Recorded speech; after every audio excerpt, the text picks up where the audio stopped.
Is that a cue?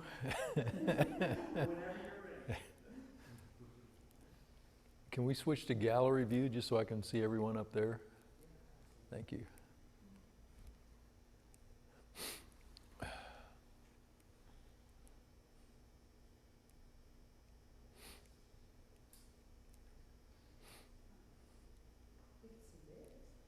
Ah, okay.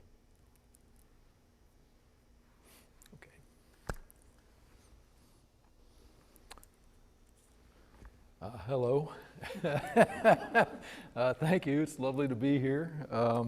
It actually is lovely to be back here in Kansas. It's kind of an effort to get here, but certainly worth it. And hello to everyone up there via the electrons. It's nice to see all of you too. I wish we were all here together, but that's not the world we live in. So I'm going to talk about the first paramita, dana, or generosity, or giving, some version of that.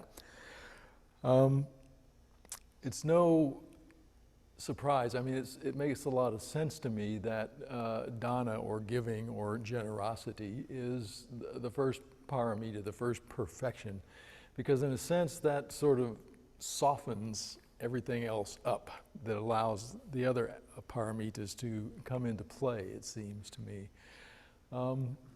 We very early on in our lives come to cherish this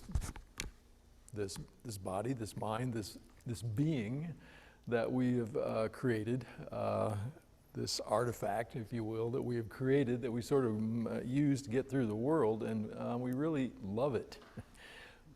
We love it above all else, and that seems to extend to things also, things that we possess, things that we gain and lose.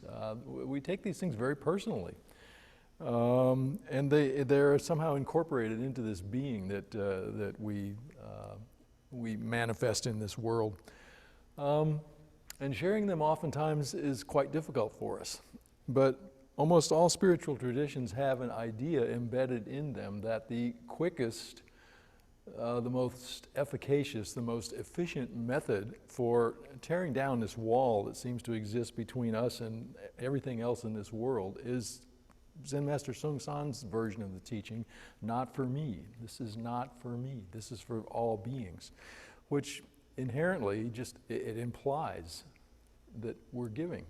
We're generous. We are doing this for the sake of other beings. We are giving ourselves, our very lives, our existence to all other beings for their benefit. And that's quite a wonderful thing to do. So we take up this practice, and we very early on hear, not for me, and that's that's the answer to questions oftentimes in Dharma combat. In a number of situations, that'll get you through a few kongans, that not for me. And that's an easy thing to say, but not so easy perhaps to actually do. And that's where the rubber meets the road. That's really the hard and fast dividing line between just saying it, maybe even believing it, but actually doing it. Walking the walk rather than just talking the talk.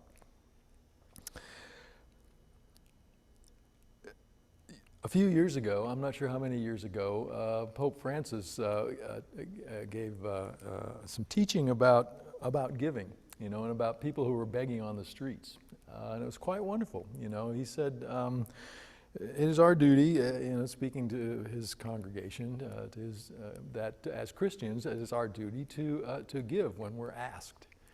And he said, most of us, and this really hit me, he said, most of us have ideas about people that are begging, There's all sorts of ideas that we have about people who are begging on the street. Maybe they're scam artists. Maybe they're drug addicts. Maybe they're alcoholics. Maybe they're going to take this money that I've worked hard, to get to and give to them, and go out and spend it on something that's maybe going to do them some harm, or maybe do people that they care about or live with or their families harm. maybe we're embarrassed, we're doing okay. And, when I'd walk by people on the street that were begging or asking for spare change, I felt a lot of conflict. On the one hand, there was an impulse, I wanted to share, if I had something to share, to share it. On the other hand, there was sort of an embarrassment, It was really hard to look at these folks. And I was never quite sure how or why that was true. I was sort of embarrassed that I wasn't sitting there asking for something. I was sort of embarrassed that I had the wherewithal maybe to share, to give to people.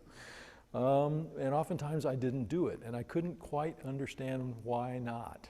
Sometimes I did, sometimes I had something in my hand, I had something handy, and so I just would pull it out and give it to somebody, but always just kind of like, oh, here you go, and then walk on. So the Pope said, the way around all that is, he said, when you're asked, just give. Don't question, don't think, don't do anything, just, oh yeah, here. And he said, not only that, but look at people. Look at people in the eye. They said he says that's your duty, to relate to these people as human beings, to look at them and realize that you share this human dignity. They, just as much as you, share this together. So after I heard that, I thought, okay, how can I do that? Well, I went to the bank and I got, I don't know, I took a couple 20s and I got $1 bills. And they probably thought I was going to the strip club, but so I had all these $1 bills, in my pocket, and I just started carrying them around. And so anytime anytime somebody asked me, and in Lawrence, people ask you, Lawrence is known as a friendly town for homeless folks, so there's a lot of people on the street that are asking for money.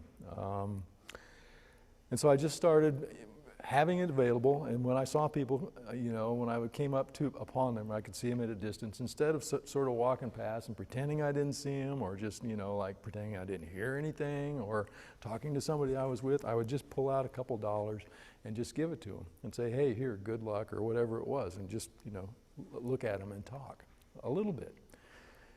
And it's not an exaggeration to say that changed my life. I mean, that really changed something fundamental in my, it broke something down, it broke down something that was hard. It broke down something that I experienced as a barrier between me and these other people. And and there've been times when I've just, people they've said thank you, and they maybe just start talking to me, and I'm not going anywhere, so I'm just talking to them, and they're telling me their story, and some of it I was homeless at one point in my life, and we talk about these things, and it's like, okay, I've met some really interesting folks that way, and heard some really interesting stories, and some really sad stories. But the point is, it's not so much that I'm helping you. That was not the relationship. The relationship was just a fundamental recognition of something human going on between us. And honestly, everybody's heard it's better to give than receive, and you sort of think, oh yeah, okay. Well, it is. I have felt every time I've done that I've gotten something more valuable than I could possibly give, and that honestly did change my life. So, I did that because I heard Pope Francis talk about it, or I read about it, or I heard about it somehow. But, that teaching is common to all traditions as far as I know. The Dhammapada, I think it's verse 224, there's one translation that goes, one should always speak the truth, one should not give way to anger, and when asked, one should give, even if only a little. And it said, doing so, one will enter the abode of the angels, which I thought was just great. That was really, that's really wonderful teaching. Yeah, speak the truth, very simple. Don't give way to anger. We're all angry, we all have angry, but there's always a point. someone at Providence talked about this, someone with anger issues who said once that he at one point realized that, your trauma, your early life, your conditioning, whatever it is that's leading to these sort of habitual issues with anger, they seem overwhelming. But he said he realized at one point in his life it had become a choice, that he was going to do that, which I thought was pretty profound, to realize it about yourself. And if it is a choice, you can choose not to do it. And, giving or not giving is also a choice. But if it's a choice you have to make every time, it becomes a lot more difficult, If it's like getting up to go to practice in the morning. Personally, I just find it easier to get up and go every day, because if I don't, I lay in bed and go, should I get up or not? And not is always much heavier than get up. It kind of ties me to the bed. But yeah, just get up. Okay, just get up and go do it. Then it just happens. So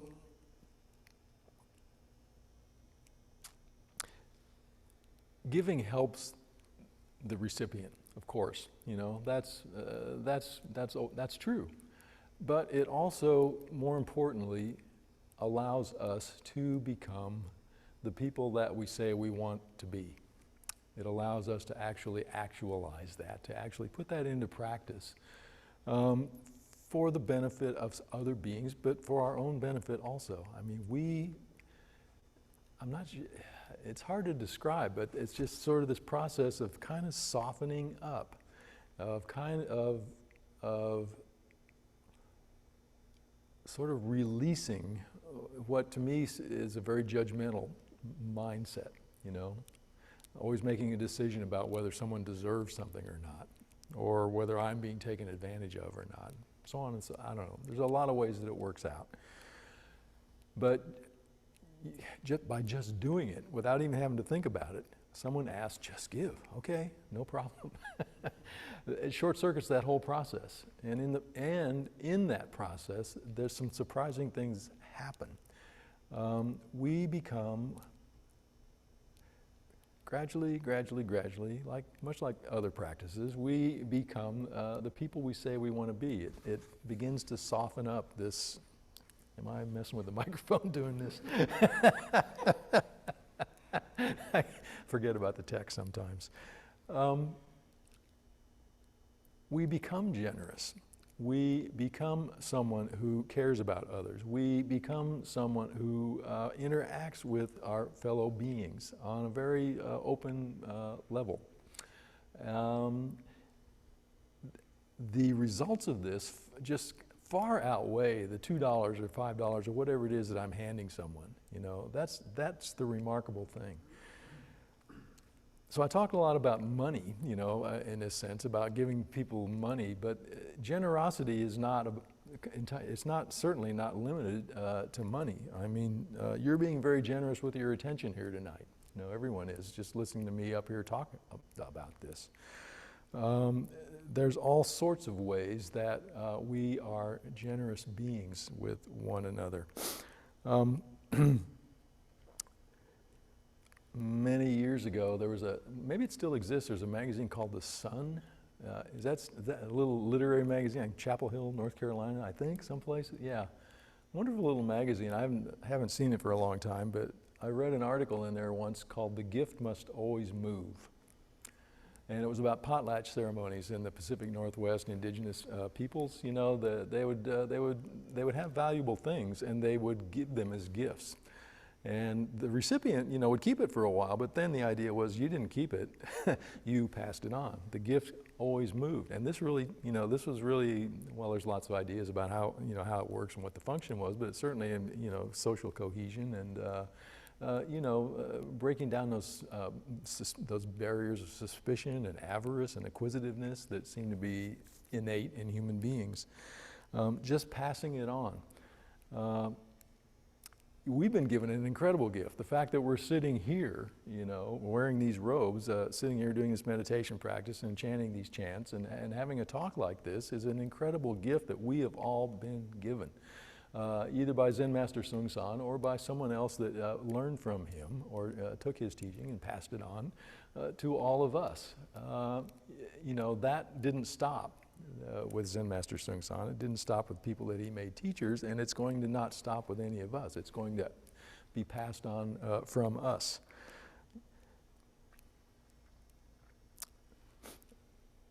One thing I've been thinking about a lot lately at PZC is someone gave us some money to do sort of a 50-year plan. That's what he called it. You know, he wanted to have a 50-year plan for the Zen Center, for the building, for the grounds. Just how do we want it to, you know, my experience being there has been it's crisis, crisis, crisis, crisis, crisis. Not much forethought. How do we fix the circuit in the Hermitage that the mice fried themselves on before the person that's going to do the 100-day retreat gets there? That's, you know,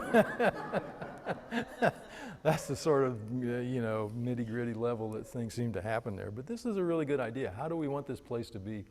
And one thing I thought about, and it's kind of dear to my heart, and it's something we talked about here years ago, you know, I thought it would be really nice if there were some place there where people could retire.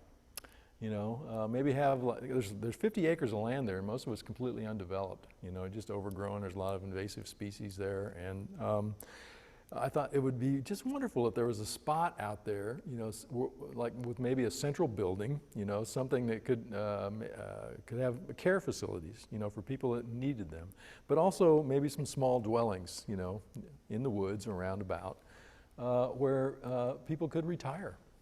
You know, people, Sangha members could retire, you know, at some point. I would retire there. I would certainly love to live out my life out there in the woods, you know, at PZC, but also have facilities, have a care, you know, a way for people to be cared for, and possibly hospice facilities. That was something we talked about fairly seriously here in Kansas at one time. It happened because we were, for whatever reason, we got a lot of requests to be with people who were dying, who were terminally ill. And I talked to, I don't know, several people, or sat with people in those situations. And again,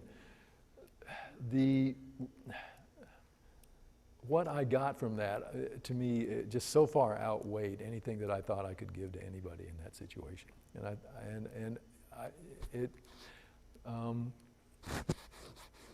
It was some of the, there was no bullshit with these folks, you know, and rightly so. And they were really facing this question we all face, with a time limit. Most of us think the time limit doesn't exist. Even, you know, if we gotten bad news, we think somehow that's going to be extended indefinitely. Well, it's not. And here were people who were, you know, maybe sometimes weeks or days away from actually dying, who, you know, had serious questions and wanted some sort of companionship as they looked at that. And that, to me, again, was a remarkable experience. And so we did talk about having some sort of hospice facility. You know, it's a complicated business, and you know, it's a real blue sky thing as far as PZC is concerned. But it's something that I've been talking to some other folks about and gotten some surprising support for. And I'm thinking, well, maybe there could be a cemetery there also. I don't know what it takes to have a cemetery in Rhode Island, but you know, why not? That's another way that we can share ourselves. You know, that's a way that the generosity that has been given to us, that's an amazing place, you know, Providence Zen Center. I mean, in a lot of ways, a lot of us underutilized, and it would be a wonderful thing, a wonderfully generous thing to be able to provide that to people who may want to do that. So there's many ways that this generosity manifests in the world. You know, it's not just about handing people on the street money. We're generous with our time. We're generous with our attention, certainly. And it's really important to be generous with ourselves. You know, that I think is something that we oftentimes miss, because generosity seems to imply, you know, going outside ourselves or giving something from ourselves to someone else. But so many of us are not generous with ourselves.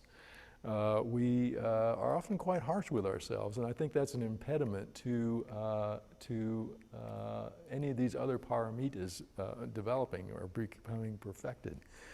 Because there has to be a certain level of vulnerability, there has to be a certain level of permeability, maybe, within and among us for any of this to work. And the sort of hardness that sometimes the harshness, I guess, I'd think of, that we sometimes treat ourselves. Somehow it's easier to treat other people well than it is to treat ourselves well. But I think it's very important, that this generosity not be completely directed, outwardly directed, that we're generous with ourselves, with our faults, with our perceived imperfections, however it is that we experience that. I think that's very important. So I said, and I do really believe that there's a reason that generosity is the first on the list here, because it does make us the sort of people, it does allow us to become the sort of people who can perhaps wholeheartedly work on developing these other aspects of our person, our existence, in this limited span of time that we have. So I've told this story many times. You may have heard it, and certainly a lot of you have heard it. Years ago, on the first whole world trip to Korea,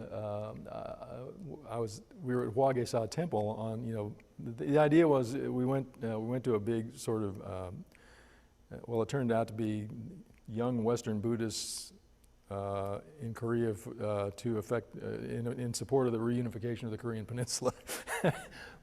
It wasn't, we sort of got sucked into that, but it was, the guys with this Dharma activity. But we then toured around temples, and I had never seen any of the Korean temples, at all.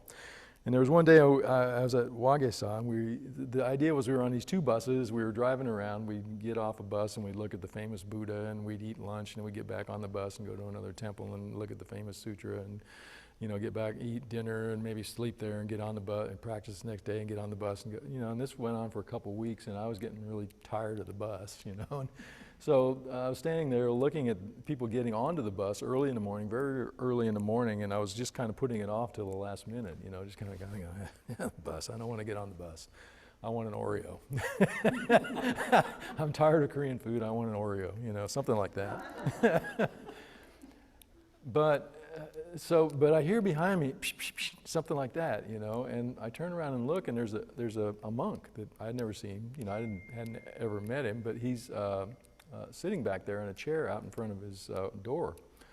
There's two chairs actually, and he pats, one of the chairs beside him, and I'm kind of looking around. I'm embarrassed, and I'm a little hesitant, and I'm thinking, I hope I don't offend him, and what am I going to say?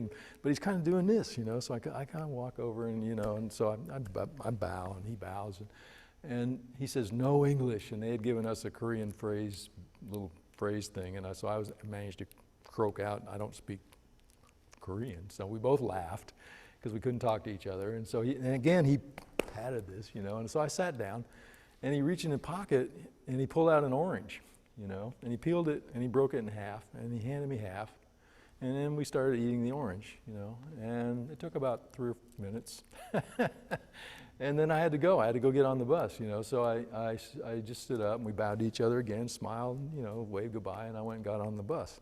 But I will never forget that. And I keep talking about it because I can't forget it. Because when so I was walking up to him feeling uncomfortable, socially, I don't know, inept, something. I just wasn't sure what, just not comfortable. But the closer I got, the more relaxed I sort of felt. And it was kind of like almost passing through a membrane, And within that space, when I sat down next to him, something in me just relaxed. I mean, I never felt that in my life that I could recall. Maybe sometime when I was a kid, I don't know. It just, okay. Don't have to be anything, don't have to convince him I'm okay, don't have to worry about offending anybody, don't have to worry about saying anything, can't talk, don't have to worry about anything, really. It was just he and I sitting there in this sort of very simple, natural, human way. And that's what really struck me about it. It was like, this is human, this is humane, this is how it should be.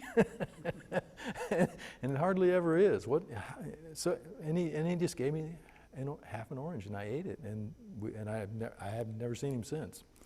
But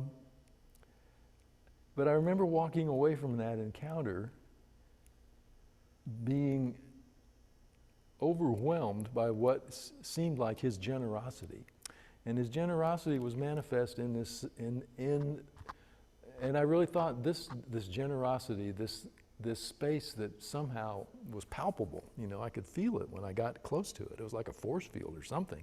I don't want to make it all magic and woo-woo, because it was very ordinary at the same time. It was like something I had forgotten. Something very simple, natural, human that I somehow had forgotten, and somehow I encountered it again. I was like, oh yeah, this is how we're supposed to be with each other, just like this. And I remember walking away from him thinking, if that's what this practice is about, if that's what we're doing here, if that sort of generosity is the result of this, and there's nothing else I want to do. There's really nothing else I want to do in life other than try to make that available as much as possible and as widely as possible. So that's a practice, and it's very easy, I think, sometimes to lose sight of the end, the point, the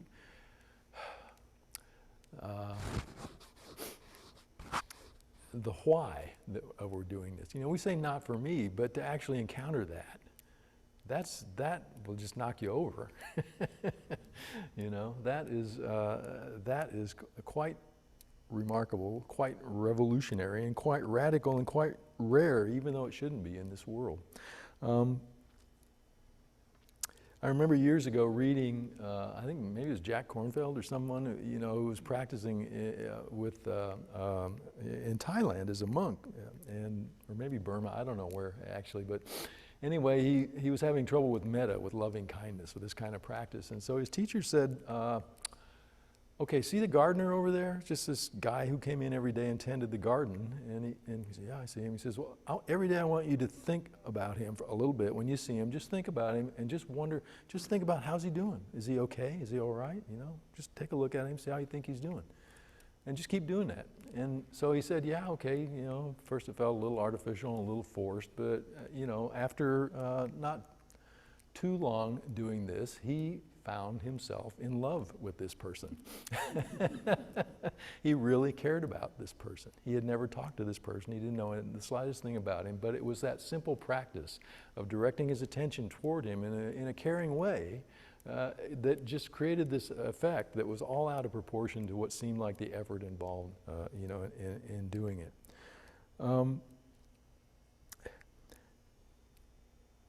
It's easy for us, I think, to lose sight of that.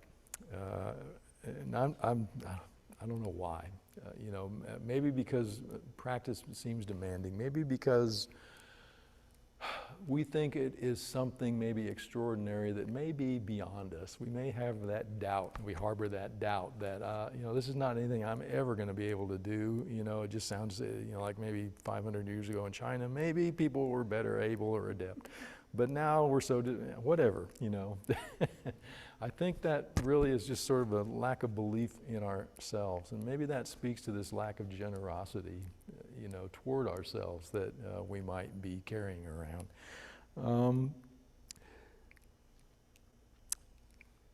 We can do it, and my experience with this monk in Korea really led me to think that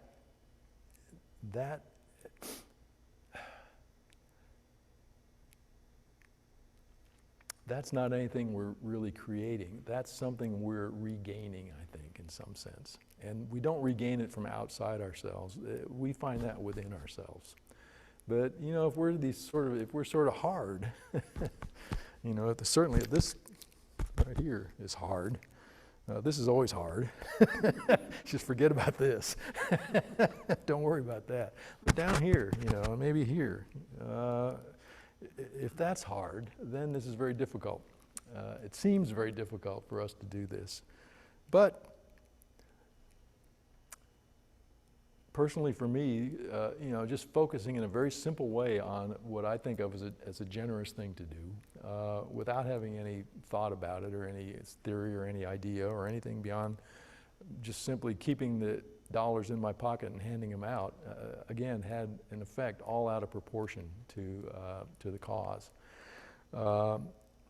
We can all do that.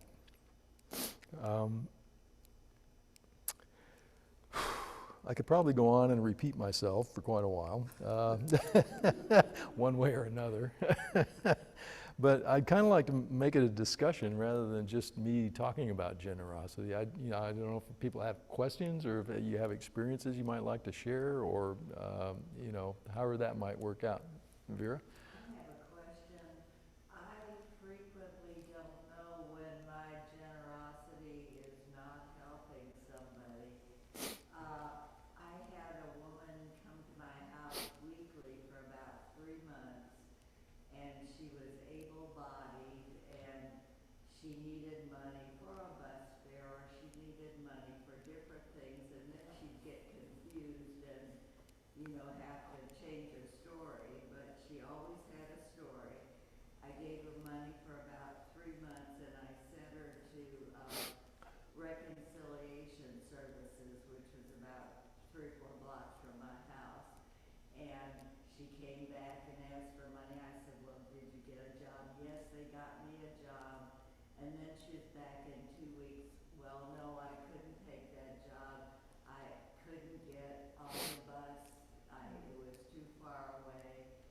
And finally, I sort of emptied my quarter jar and gave her the jar, and I said, that's the end. But I didn't know what to do with this woman. Well, in some sense, you have to be skillful, and I think you probably were in that situation. There's a lot of people that are asking, out there, and I don't think any one of us has got the means to keep handing out money to everyone that asks. So I have the way I do it is I have a set amount of money in my pocket when I go, and whoever I encounter first, however that works out, those are the people that get it. And if other people ask, I say, look, I'm sorry, I don't have any. You're not the only person asking, something like that. I mean, she asked you, repeatedly, and you were very generous with her, but she's not the only person that needs help. And, it may be skillful in that sense to direct her some other way.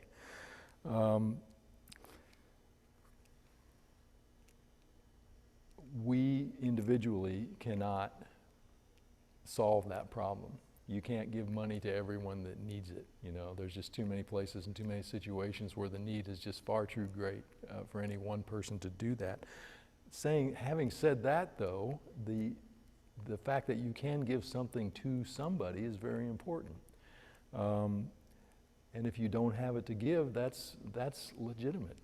If you just simply don't have it to give, then I'm sorry, I don't have it to give. That's, I've come to my house for a sandwich, or, bless you or something. I mean, you can always give something. And that's why I like this Dhammapada verse, When asked, just give, even if only a little. Well, it may only be a handshake. It may only be, look, I'm sorry, no, I haven't got anything to give you, but good luck, take care, whatever, something like that. There's a cartoon that we used to have on the refrigerator at the old Zen Center over on, what street were we on? New York Street. It was these 2 kids walking along a beach, and there's been a big storm, and there's all these starfish that have washed up on the beach. And, it's a boy and a girl, and the girl says, oh, we got to save them, and the boy's like, he said, well, you can't save all of those. What are you talking about? How are we going to do that? And she picks one up and throws it back in the surf. And she says, well, I saved that one. And then the last panel is the 2 of them walking along the beach, just throwing in however many starfish they can, You are not responsible for all the injustice, all of the pain, all of the suffering in the world, but neither are any of us exempt from helping in ways we can.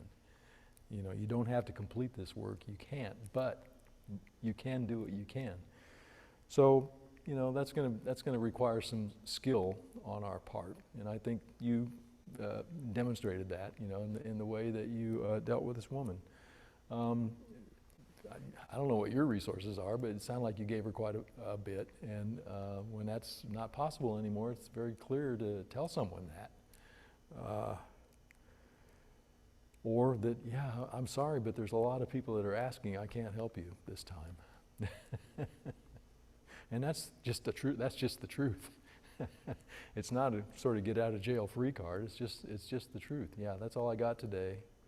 Maybe tomorrow, but not, you know, a lot of people asking for this. Jane? Well, something that I think is important too is to be generous in allowing people to give to you.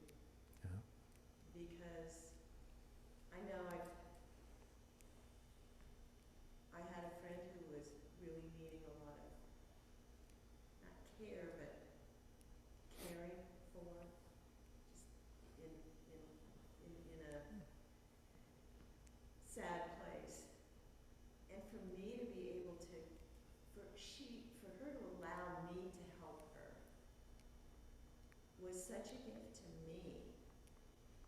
I mean, yeah, I helped her, so that was helping, but she allowed me to. And that was such a gift. And sometimes I think we forget that, you know, oh no, I can do this.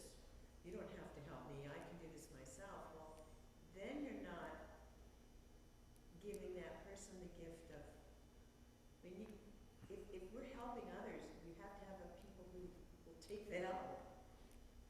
Yeah. Well, you're exactly right. For most of us, it is, you know, hard to, if someone just says, oh, do you need some help? Oh, no, I'm fine. I got it. No worries. Don't worry about me. And you may be crying inside, you know, for something like that. I'm not sure how that comes about, you know, but some idea of, it seems to be sort of baked into this idea that we're these discrete, competent, you know, together, socially functional, okay beings that we, for whatever reason, we seem to have to construct and protect and project, you know. Yeah, how are you? Oh, I'm fine. Oh, I'm fine. Yeah, I'm fine. I know what's going on. Sure, of course. I'm okay. Yeah. and you know, and inside it's like your guts are in a knot, kind of going, oh my God, what am I going to do? You know, like, and you sort of look around and it seems like, oh, everybody else seems okay. Nobody else seems to be feeling this, you know, that I feel. But if you really talk to people, the more people you talk to about that, it's pretty obvious that everybody's going through that somehow, that we got to, it seems like that we think for our own stability, sanity, I don't know, longevity, immortality, something like that, that we have to make that very strong, you know, that persona very strong. And that makes us oftentimes loath to accept help when it's offered. But you're right, it is a great gift to someone to allow them to help you, you know. And that, I think, really sort of, you know, rebounds on our own lack of generosity to ourselves. That we could be the kind of person who would need help. And so, you know, if you say it out loud like that, it sounds ridiculous, because of course we need help. You know, we all need help. There was a point in our lives when if someone didn't help us moment to moment to moment, we would have simply died. You know, we were all children, we were all babies, we were all absolutely helpless. We couldn't do anything for ourselves, and someone, probably more than one person, just spent most of their time, you know, making sure that we didn't die, that we got what we needed. And you know, most of us have such conflicted relationships with our parents that it's hard to remember that. It's hard to think about that, and it's hard to think of ourselves as beings that were existing in that sort of helpless state. But that hasn't changed. I mean, maybe we can feed ourselves, we can get a job, we can, you know, make enough money to have a house. I don't know, you know, sort of minimally. Not everybody, you know, not everybody has the opportunity or the ability to do that. But that, in the nation that we live in, the society that we live in, although that seems to be gradually eroding, you know, people, for the most part, well, I don't know, I hate to generalize, but you know, those sorts of things we can do oftentimes. But we're absolutely helpless in the face of our own death, the fact that we're going to die. We're absolutely helpless in the fact that we're going to get old. We're absolutely helpless in the fact that we get sick. You know, this is fundamental to this Buddhist practice, but it's also fundamental to life. We're absolutely helpless to try and figure out where did I come from. We're completely helpless to determine where am I going to go after I die. And most of us are pretty helpless to figure out what am I supposed to be doing right now. You know, what's this life all about? How? Yeah, just complete, utter confusion. That's really helplessness, and I think one facet of this lack of generosity toward ourselves, which often manifests as a lack of generosity toward others, is the belief that we somehow have to hold that at bay by keeping this intact construction, or keeping it intact. You know, successful, I don't know, together on top of it, you know, I know what's going on, I'm okay, I can do this, that, and the other, capable. Not that we're not these things, but, you know, that is all temporary, completely temporary. And it's terrifying to admit our helplessness in the face of that. It's terrifying to admit that. It's not so terrifying to remember that you were helpless as an infant and that somebody had to take care of you. That's, you know, that's sort of baked into human existence, and that's just the way things are. But to think about the fact that later on, maybe sooner than we care to think about, we are going to be helpless once again. We are going to be completely dependent on someone somehow to take care of us. If we pass out of this world in a way that allows us the time and the space for that to happen. Or maybe it's just that split second before the bus hits you when you realize how helpless you are in the face of. It may not be this protracted period of grieving, you know, with your family and friends. That's scary, very scary. So I don't know. My sort of parlor analysis is about all that is that, you know, trying to maintain the fiction that we aren't helpless, that we aren't confused and lost and don't know what to do. becomes like a carapace. It becomes very hard. It becomes, impermeable. Exactly as you say, when someone does offer to help, the fact that we don't want to admit that we ever could be or will be helpless again, I think often prevents us from doing that. But man, if you can, and if somebody can, like you say, that sort of human connection, that's, I don't know, that's just priceless. I mean, it's why we live.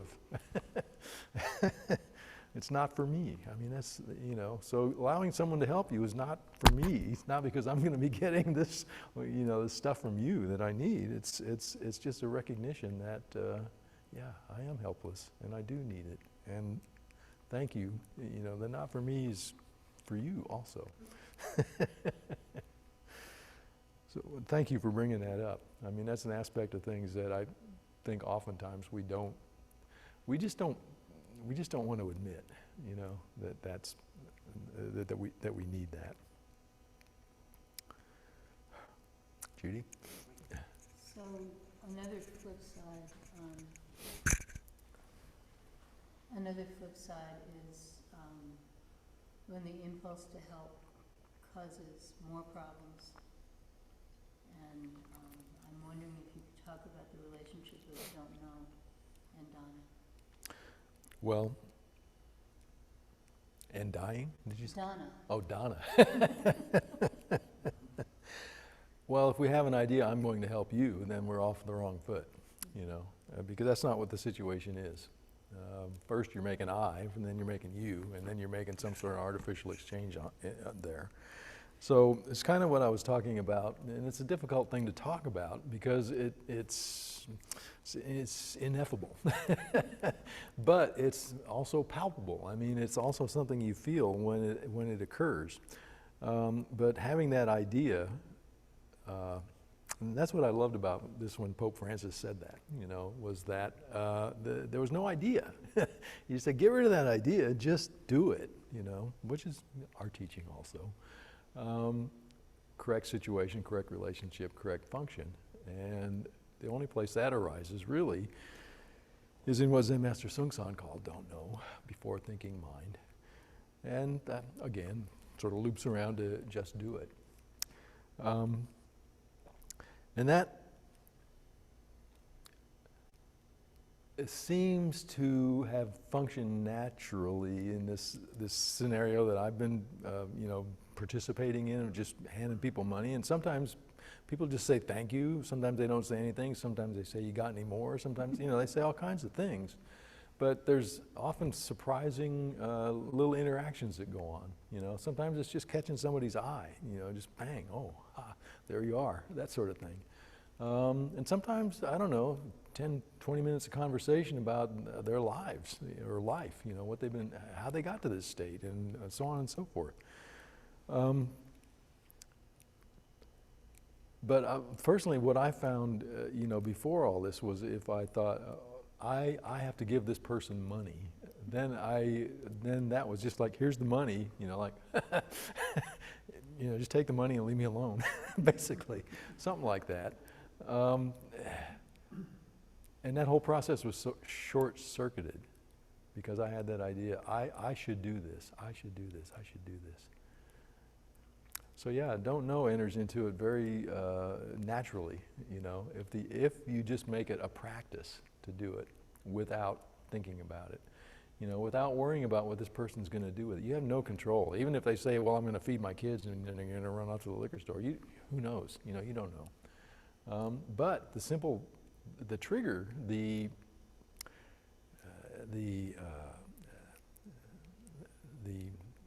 well, I guess triggers is as good a word as any. The thing that creates a situation is someone saying, please help me. Please give me something. You know, please give me something. And often, sometimes it's not in words. One of the hardest things about dealing with, well, small children or pets even, is like they can't tell you what's wrong. It's obvious they need something, but you got to develop a little bit of, you know, something besides explanation to try and figure out exactly what it is they need. That's quite a wonderful thing. So sometimes it's not even, sometimes people don't even ask, but you just kind of go by and you go, oh, hey, are you okay? You need something? Or, you know, that sort of thing. But that's not, I am helping you. That's just, oh, here's a situation, you know, relationship. Hey, you okay? You know, and function. Okay, here's $5, or here, or, you know, I don't know, I'll take you to the shelter, or, you know, you fell down, here, I'll help you stand up. You know, whatever it is, that can be very clear, and also without any idea that I'm doing this for you. I'm doing this for you just sort of feeds it just sort of makes the shell a little harder.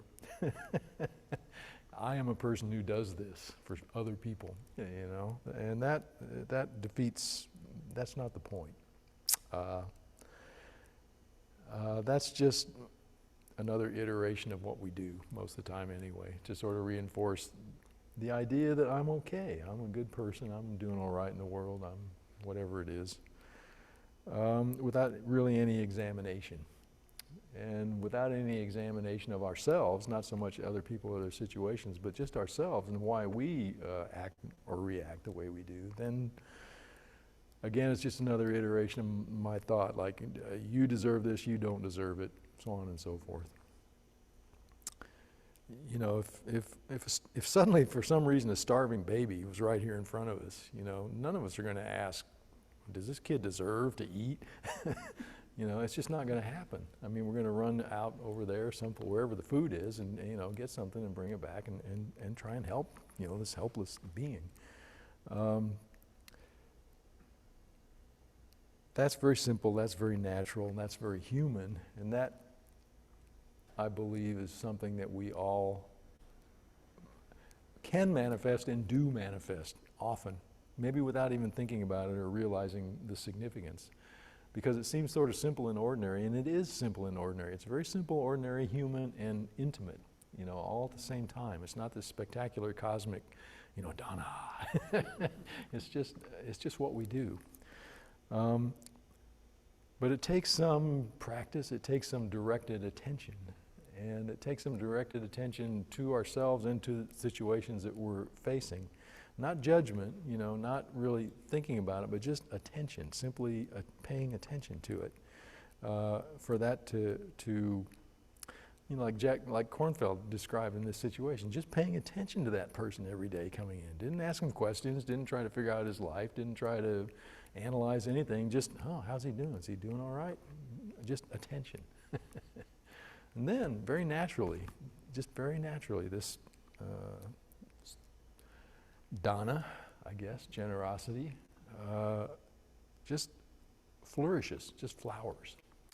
And people feel that, and maybe people are changed by that. And then maybe people, you know, extend that a little bit. So, you know, Zen Master Seung San said, yeah, you work on yourself and maybe you become a little happier person, and then maybe, you know, people in your family become a little happier and more peaceful, and then maybe the people in your neighborhood, you know, they see that and they kind of pick up on it. And then your town, then your city, your country, and then maybe this whole world. You say, oh, he said, this is possible. You know, this is possible. But it starts with us. It always starts with us. We're not going to complete it. You know, we're not going to complete the suffering of the world, but we can help. That's a wonderful gift. So I hope that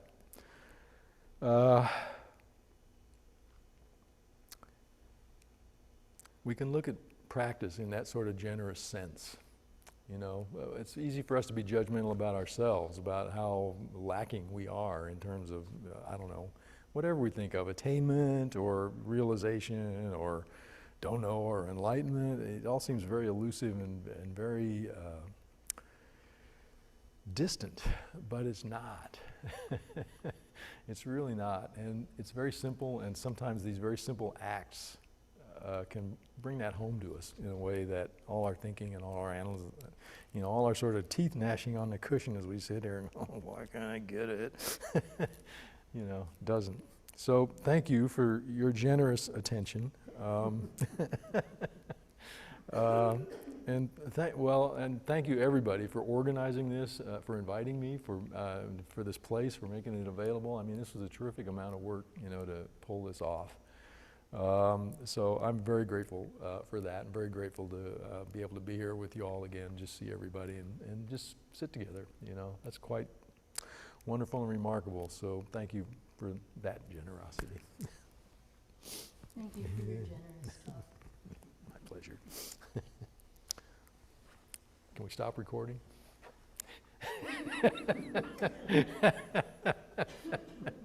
Thank you.